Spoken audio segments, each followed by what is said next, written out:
a quick stencil video here. I'm just going to go start to finish stencil process. I'm going to do a zone stencil, so I'm not going to stencil the entire thing for both time and to show you how to do it. So I have a stencil here that I got from Osh Park, and I think I just flashed my address on the internet, and that's okay. I'm not going to go back and edit it. So let's see what we got. So the sticker is nice. You can throw it on Rez's door. He really likes that. He wants to have as many stickers as he can that are all identical. This is a spreader, so don't throw this away. This is actually kind of useful. And then let's see, what did I pay for? Did I get a stainless steel one? I did not. I went cheap. That's good, because you probably went cheap too. So here's the stencil we get. So I'm working with a couple of cameras here, but if you... So we can look at this on the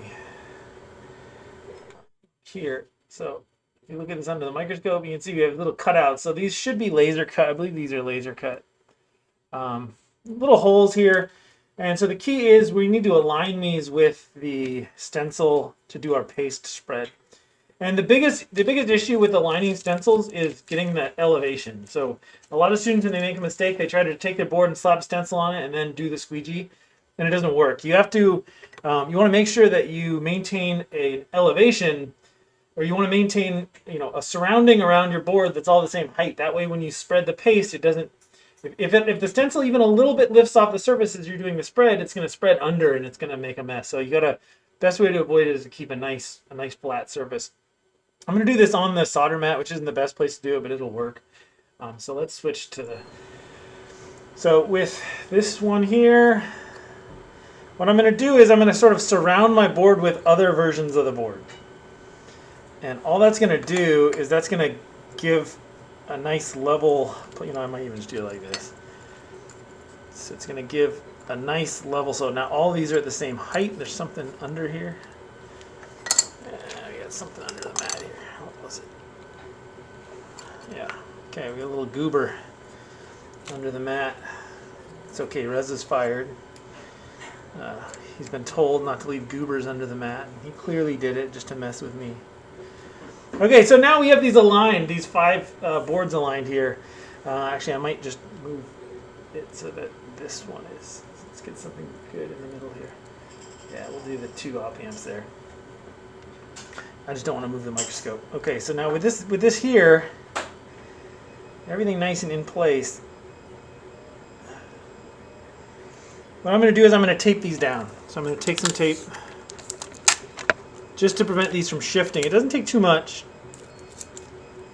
Just trying to get tape on here to keep the supporting boards in place.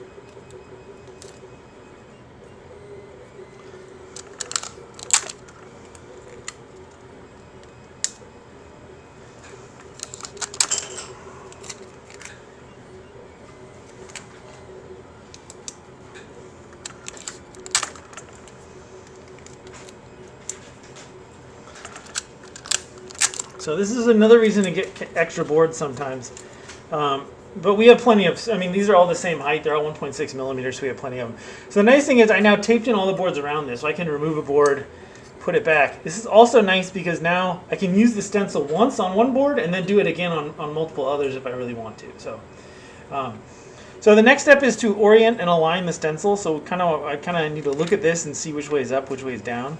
So it looks like this way is up, and so you can see as I put if you look in the microscope view here, as I get this close like that, now we are pretty much aligned here. So we see misaligned and then aligned here. So that's kind of what we want. We want to.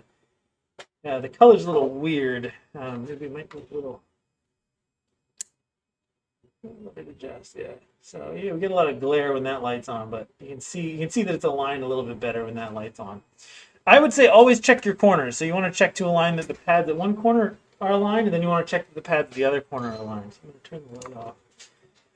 And that looks pretty good. It's hard to see through the. I don't know, well, it's set up like this, but it's pretty good.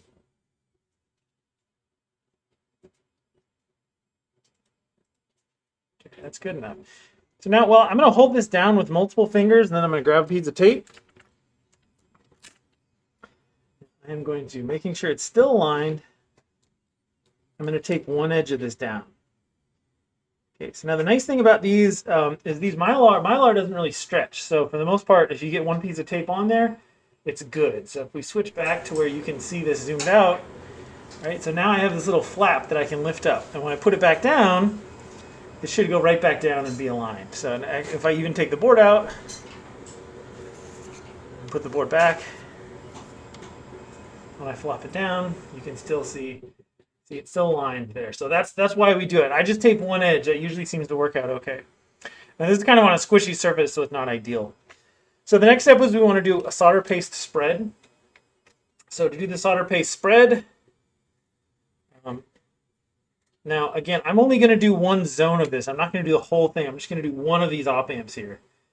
So normally what we want to do for the solder paste spread is it can be a little tough, especially when the jar is like is kind of full like this. So if you see, you see the jar is kind of it's down there. It's hard to get a card in there. So sometimes we want to get something that we can kind of poke in there. The main thing is don't do anything fibrous. So don't put paper in here or Q-tips or anything like that. Whatever you put in here to touch solder paste, you want to make sure it's it doesn't leave any fibers, because little fibers in there will mess up your soldering and mess up the soldering of somebody who comes in and does it later. So there's lots of ways to get it out of here. I actually didn't leave myself with a way to do it before I started here, so I'm going to find something. One thing, it's okay. It's okay to get flux in this stuff because it's basically a bunch of balls of solder mixed with flux. So what I'm going to do is I'm just going to get a little bit out of this paste container. And what I'm going to do is I'm going to put it on the surface of my board, just right here. I'm only going to do this one chip here. So I'm going to put a little bit there. You can see it up there. Now, with spreading solder, the technique normally, if you're doing the whole board, you'd want to put your solder all the way up at one edge, usually kind of up at one corner. I always like to spread diagonally. So if we, so looking up here, I would like to spread at an angle. If you go straight like this and your pads are rectangular, if you spread across a pad, it's more likely to get solder accumulated up at one edge or to slip under.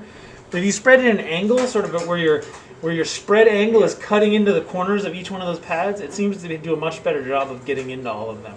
But for now, we're just doing one. We're just doing one section of the board, so we don't have much of a choice.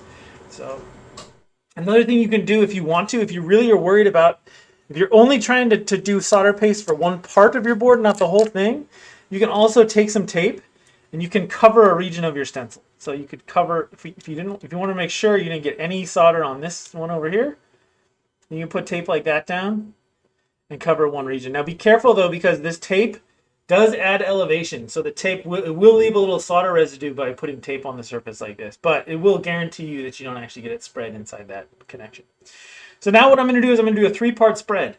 The first spread is just like spreading peanut butter on bread. You just want to let the paste just sort of cover the surface. You want to make sure there's paste covering all the holes. The second spread you want to do is a drive-in thread. It's going to be a low angle, relatively high pressure. And the third spread is going to be a high angle, high pressure. So the third spread is going to scrape the leftover solder off the surface. So spread 1 is just my kind of peanut butter spread. Now I should be doing this at a 45-degree angle, but I'm just going to do it straight across. So spread 1 is going to be, it's going to have to go a couple times. I'm just spreading it lightly, trying to make sure all the pads are covered. You can see that. Yeah, it's covered. Okay, so now spread 2 is going to be drive-in. So this is more important if you have tiny pads, not so important here. It's going to be low angle, high pressure. Okay, and then the third spread is going to be a scrape. It's going to be high angle, high pressure. Okay, so you see what happened there? So, and then we always want to make sure to clean off our paste stencil spreader. Now we want to make sure after we do this that we actually got good coverage of the pads. So when we lift up very carefully, we want to lift up one corner, peel gently. This is where a lot of students mess up, is on their lift off. Because if you lift it up and then you drop it back and it hits at a different angle and stuff, it kind of can cause an issue. All right, so it looks like my shenanigans. This is not great. There's paste kind of smeared between the pads. It's okay. I was trying to be a little, I put a bunch of tape on the surface and I did a bunch of other weird stuff. So this is not an ideal thing, but it'll work out okay. So what we can do is we can, I'm just going to take this off, this stencil off completely and get it out of the way. We're going to want to clean this off too. So our stencil, after you use the stencil, it's really tough to clean the solder off after it dries. So the best thing to do is take a Kim wipe, lint-free wipe. You don't like to use lint. Get some alcohol. And then you're going to want to, just take it and wipe off the surface. So just gently, wiping gently. And even though you only put paste on one side, this process of wiping drives it onto the other side. So you're also going to want to wipe the back side of it. And then I usually go back again and do it with a clean, dry one, but I'm going to skip it for this time. So we now have paste here on this one part of the pad. We can now place an op amp. So I'm just going to show this step really quick. And so we're going to take an op amp and make sure it is aligned correctly. So it looks like we got the dot there. It looks like we got the dot there. Yep, so this is aligned correctly. And we are going to drop it there-ish. Okay, now if you were doing the whole, now you see I'm kind of fiddling with it, pushing around. So I'm smearing the paste, I'm making a mess, but it's going to be okay. So we put that part on there, and if we had pasted the whole board, we would put all of our parts on there, and then usually put it in the oven. I'm going to show you can just do this with hot air though. You don't necessarily need to use an oven. So I'm going to turn on the hot air, and so I usually have mine under 400 degrees.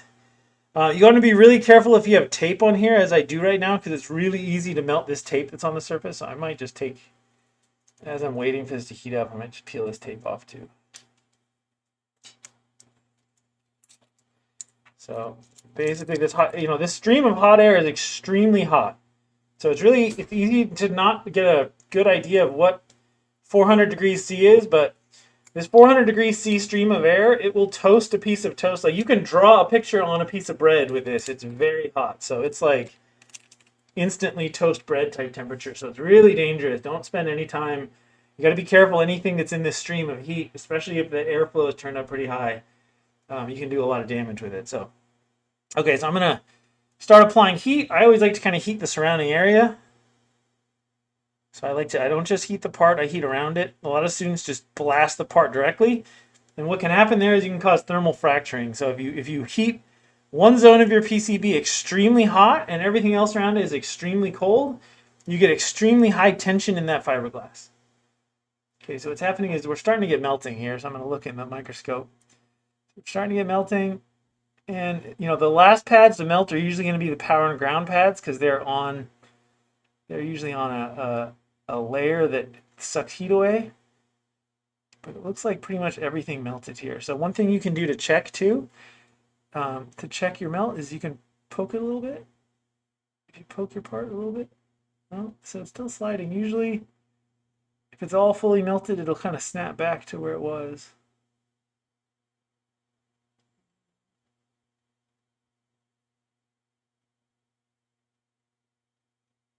It's fully melted, but it's still sticky. Yeah, this part might be a little too big to do the snap, but yeah, I think it's just too big. Smaller parts, though, when they're fully melted, they'll kind of, if you push them away, if you push them ajar a little bit, they'll snap back. This one's good though. So, okay, so that part's on there. So we just did a zone stencil. We put our part down. We used hot air. We could have used oven, but we used hot air, and that's the process. Thanks for watching.